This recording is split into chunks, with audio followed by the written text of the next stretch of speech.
Welcome back to another episode of DIY Projects with Charles.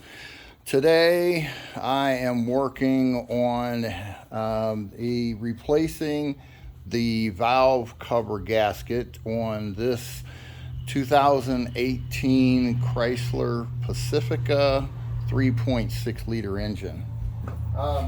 It's actually fairly common.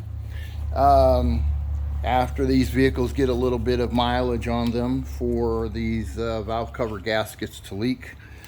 So that's going to be what I'm attacking today. This one is because this front gasket, this front valve cover in this area here is leaking down in this area underneath here, right onto the exhaust manifold, so it smells a little. It's got a very small amount of smoke. Obviously, if this were to be a more significant leak, you'd see more smoke, and of course there's a potential of fire anytime you have combustible fluids leaking onto a hot surface. So we're going to address that issue. Right at the moment, the back one is not leaking. There's a good chance I'll go ahead and dig into it far enough to replace that one today, but it's not my priority because this is the one that's giving me the trouble at this point in time. So definitely going to focus on getting this one knocked out today, and we'll kind of go from there. Got the replacement kit here with all of the the O-rings and the gaskets themselves. So I think I'm in good shape from that standpoint. But then I'm going to go ahead and kind of get rolling here. I've done a little prep work already. I've got a battery charger running on this at the moment, so I've taken the air cleaner out of the way. And we'll go ahead and get started on some of these other pieces here. And that one there looks like 10 millimeter. Actually, I think I got 10 millimeter out already. Yep, it is. So.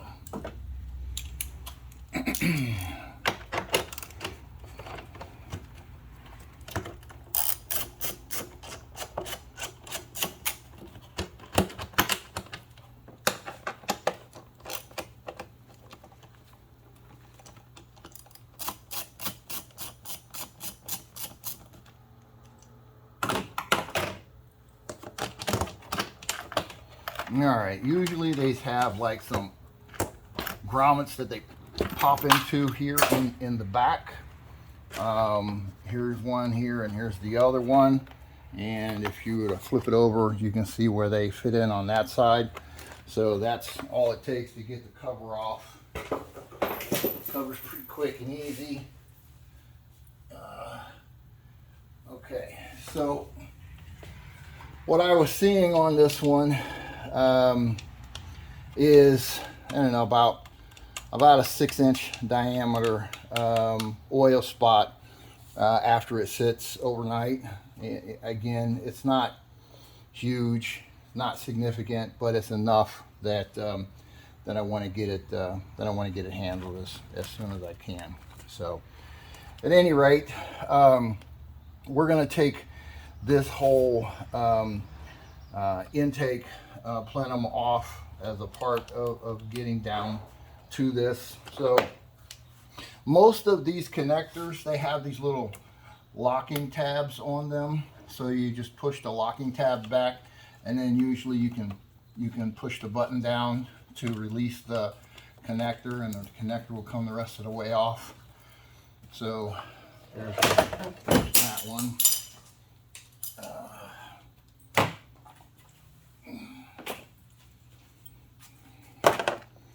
All right, let's see what else we got here.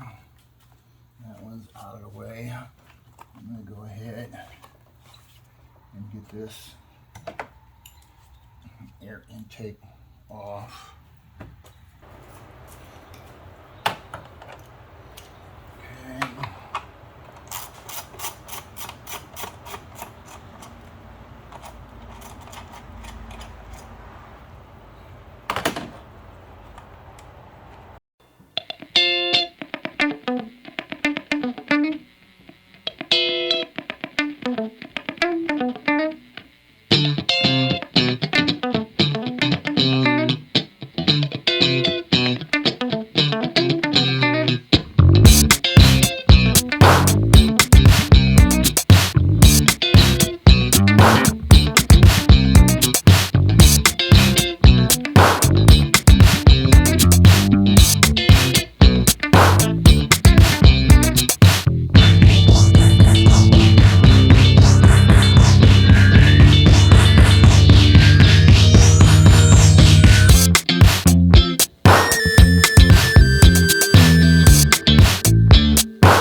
Should be good. Nope, none of them came out. Okay, so this is the culprit right here. This gasket goes around the outside of the valve cover. So this is what we're replacing. We're going to clean it up real good, get it nice and dry. We'll put the new one in. We'll clean this piece up here. We'll do an inspection on the cams, the chain, and everything else while we're here, and then button this thing back up. Now, where the problem was, get that out of the way. Where the problem was is right up here in the front. So I'm trying to get in here a little better with the light. Probably won't be able to tell this from the camera shot, but this bolt right here in the corner, let me see how that looks on camera. Okay, you can see some of it. This bolt right here in the corner is the one that had the oil on it, and that was on the top side of it. So that kind of told me right there it was leaking from that spot. So, and it would make sense here, you know, being that this is the bottom. This is where most of the oil is going to puddle anyway. So if you're gonna have a leak, it's probably going to be on this bottom edge versus this top portion up here, just the way it works out. So I'll clean this up really good. I can see quite a bit of residue, oil, and dirt build up here, just grease and grime from where this has been leaking. Probably started off just with a little seep, and you know, it was no big deal, and then that turned into a leak with time.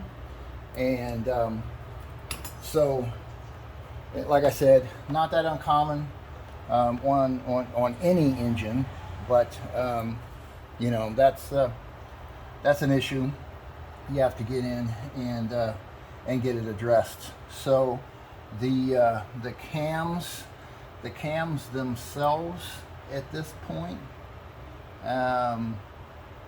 look pretty good overall. I don't see anything really abnormal there, so I'm going to assume that the bearings on those cams are equally as good as the rest of this. I don't see any abnormal wear. Let's look at the rollers. Yeah, I'm not seeing anything abnormal with any of the rollers either.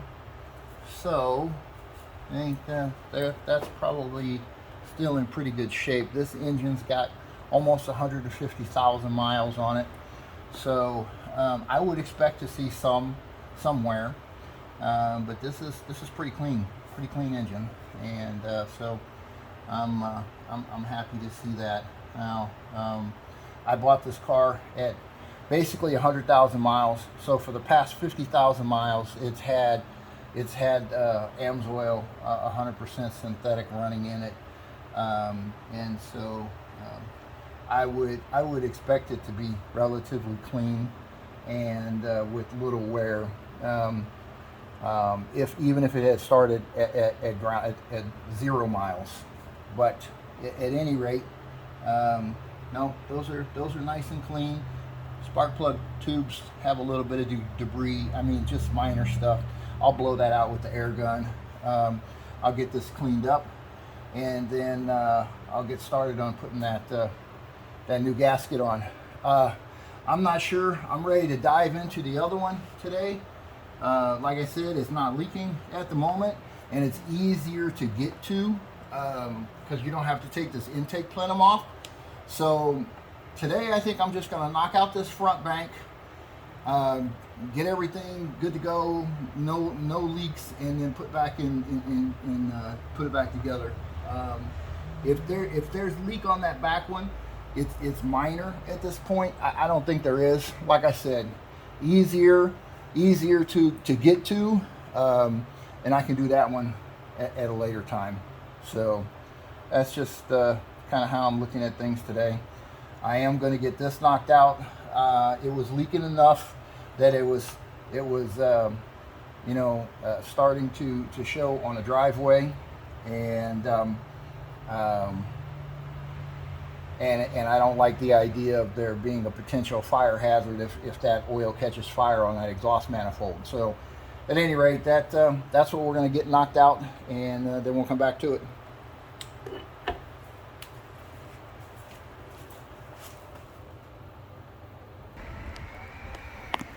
Okay, I'm getting ready to replace this gasket, and it's going to be difficult to see what I'm trying to show here. That this is the old gasket on the right versus the new gasket on the left. So I guess what I'm trying to point out here is if you take this gasket here and you kind of get a side view of it, you can see how this side here is flattened out. This is the side that goes on the head, and the other part goes up inside the valve cover itself. But it's flattened out, right? So that's what happens with time. You know, the gasket gets brittle and older versus the new one. You can see how there's a ridge right here down to this where this little tab is, right? So it actually sits up. Now this will squish out some, obviously, as soon as you install it, but I'm just kind of trying to show, you know, the old one versus the new one, and how this sits up. So that's where your leak typically comes from, is the flat side.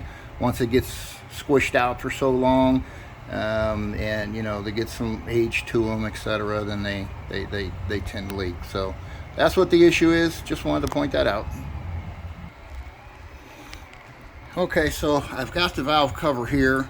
This is the new gasket that's going in, and basically, you know, you're just putting it into this groove that runs along the entire diameter here.